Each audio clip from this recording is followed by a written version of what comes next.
When did feeling broken become the normal way of being? We all have had some sort of trauma.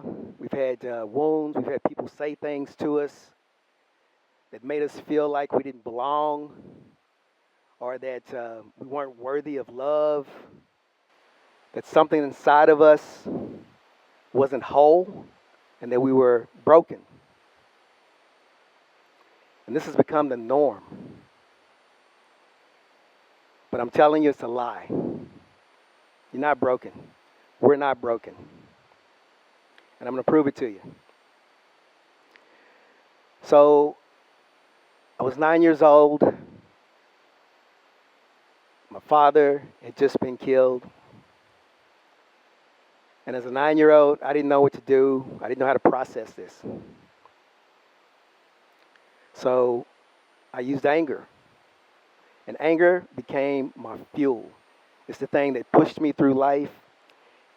It pushed me to winning an Olympic gold medal. Actually, 2 medals, a bronze and a gold, in beach volleyball.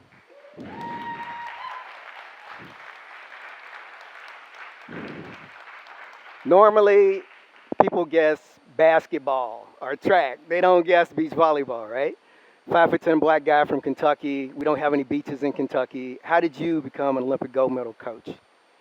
Well, like I said, I was pushed to it because after my father died, I made up 2 stories. The first story was, you're not safe. You have to do something so great in this world that you will be worthy. You'll be safe. You'll be able to protect and provide for your family.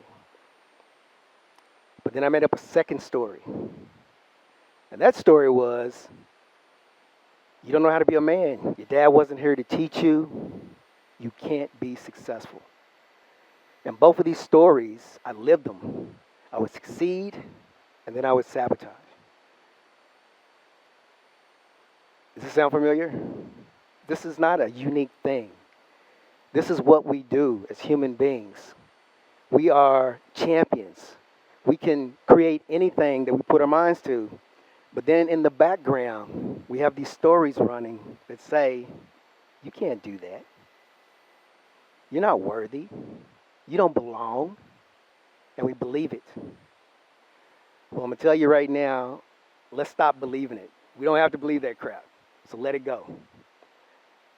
Now, this isn't a motivational speech. I'm a coach. We got to do something. How are we actually going to get some tools, some skills to make this actually happen? Because it's nice to say, let it go. Well, how do we actually let it go? First thing we start, you're not broken. We're not broken.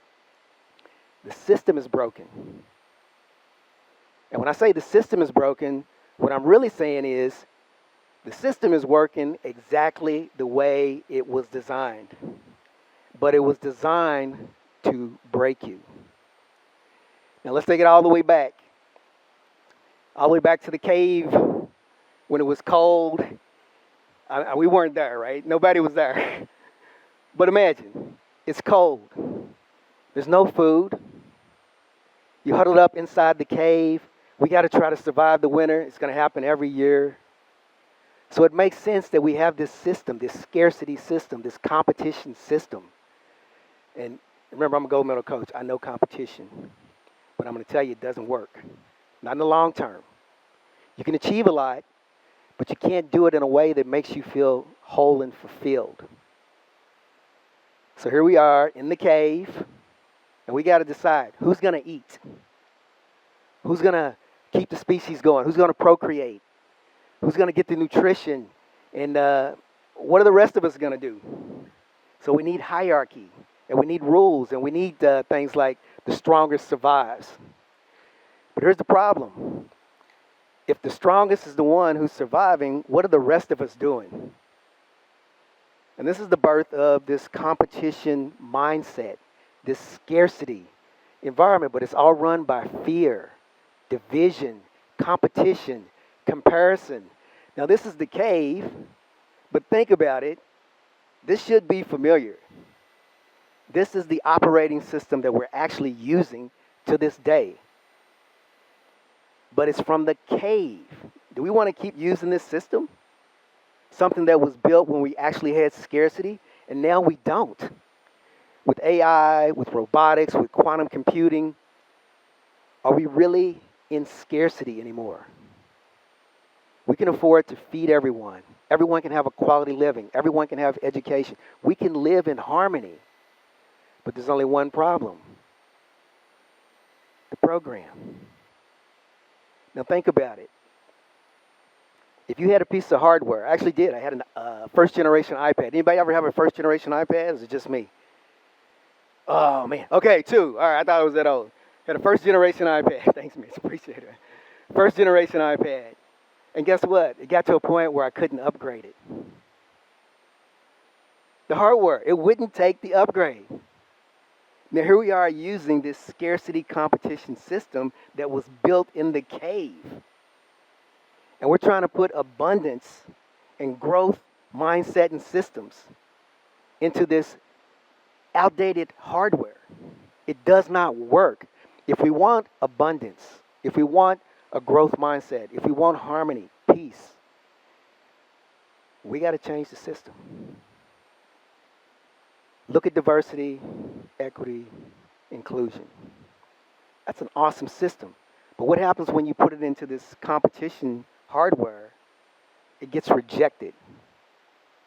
All of the things that we want to, that help us love each other and work together, as soon as we stick them into the mindset of there can only be one. If you're not the winner, you're the first loser, second loser, third loser. You know, all this crazy stuff. And look, I'm an Olympic gold medal coach.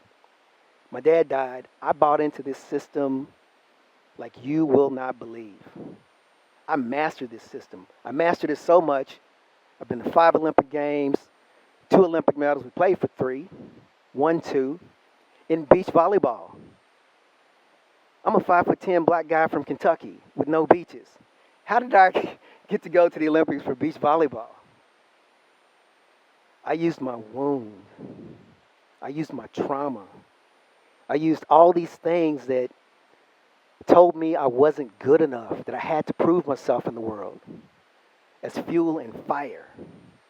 But something crazy happened when I got to the 2000 Olympics. We won a gold medal. About 2 weeks later, was the emptiest I've ever felt. Because I thought this promise that one day when I did something that was so amazing, I would be worthy, I'd fit, I'd belong, and I did it, and I still felt empty. You can't get self-love, you can't get self-respect, you can't get self-efficacy, you can't get any of the selves from some external source. It can only come from inside. And then you express it into the world through your gifts. We had a lot of people talk about AI.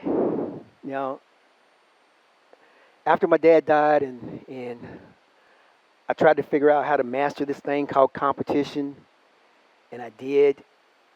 And then I got to this gold medal moment, and I crashed, and a lot of people do. A lot of people building businesses, a lot of people trying to build a life. We work and we sacrifice, we put so much into it, and then what happens? You either implode or you explode. Because you can't maintain it, because the system was never built for you to be successful and fulfilled. They don't work together. And now we have AI, we have quantum computing, we have robotics coming. What is the world going to look like? We're so afraid of AI, but AI is not the problem. The problem is the prompter. We're the problem. If we can change from this competition mindset, if we can switch to a growth mindset where we can have abundance and love and collaborate and build each other up instead of competing with each other and comparing and tearing ourselves down, if we can change who we are, then we can have a different relationship with AI. We can train it, we can teach it from the abundance and the love that we are, instead of right now, all of our systems, the economic system, education system, religion, politics, all of our commerce. Everything is based around competition and scarcity. If it's education, we're fighting for the best grades. Who's going to get into that school and get that job? If it's money, who's going to make the most? Who's going to have that status? Who's going to have that protection, that security? Everything we do, religion, I can't even talk about religion. Fighting over who has the best religion. Everything we do is built around competition. I spent 36 years coaching professional athletes and Olympians. Spent 26 years after 2000 trying to figure out why it didn't work. And the conclusion, we got to switch. We got to switch to a growth mindset. Imagine 1 million people with competition mindset trying to undercut each other, thinking that only one can win and everybody else has to lose, programming AI. Imagine 10 million, 100 million. We're all going to be using it. Imagine 1 billion people who think that we can't live together in peace and harmony, and we're all competing for the same good life. This is no longer optional. We have to change. We have to grow. If we don't grow, we're going to stay fixed where we are. We're stuck. And with a fixed mindset, it says that who you are from the beginning is who you're going to be in the end. And we know that's just not how human beings are. We're meant to grow. We came here, we knew that we could grow. Every child knows that they can grow. They know they're important. And then we get into these systems and we talk ourselves out of being who we can be. And then we started treating each other that way. Now we have these mental crises. Now I'm 62. I'm the last of the baby boomers. We're the last generation, the baby boomers. We got 4 generations. I got a 17, 18-year-old son. Now we're collapsing on top of each other. 60% of his generation have anxiety and nervousness. Almost half, 40-some odd percent, 41%, have depression. And almost 1 in 5 of the Gen Z have had thoughts of hurting themselves or committing suicide. Now, I'm a baby boomer. I didn't grow up with all this social pressure. I have no idea what my son's going through. Because if you wanted me to feel pressure, you had to get in my face and you had to give me a real threat. But now just someone on social media or someone doesn't like you or whatever it is and you don't feel safe. This is the world that we live in. And now we're armed with all this technology, but we're still in the cave mentality. Even I figured it out with my first generation iPad. The hardware will not take the upgrade. We got to have a new hardware. So if you thought Japan was any better in the G7 plus South Korea with suicide rate, America, Canada, Japan, 3 to 4 times the suicide rate as the rest of the world. We are not doing a good job. We can't stay in this competition mindset and get to the love and abundance that we want. You're not broken. We're not broken. The system is broken. So the next time that someone tells you that you can't do it, that you're not worthy, that you don't belong, don't listen. We know where that came from, and we got to let that go. So when they're trying to break you, be unbreakable. Thank you.